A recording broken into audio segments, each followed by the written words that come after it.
Once upon a time, a king invited a painter to paint a portrait of his beloved young son. The painter would visit the castle, look at the prince, go back to his workshop 100 miles away, and then paint the picture based on his memory. The painter had an excellent memory, and he would create a near accurate picture.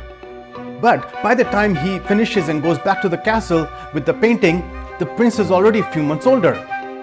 The painter would repeat the process again, observe the prince again, paint again, and return with a new portrait only to find that the prince had again aged and he would need to update the painting. And this went on and on. Do you think there's something wrong with this story? Let me guess.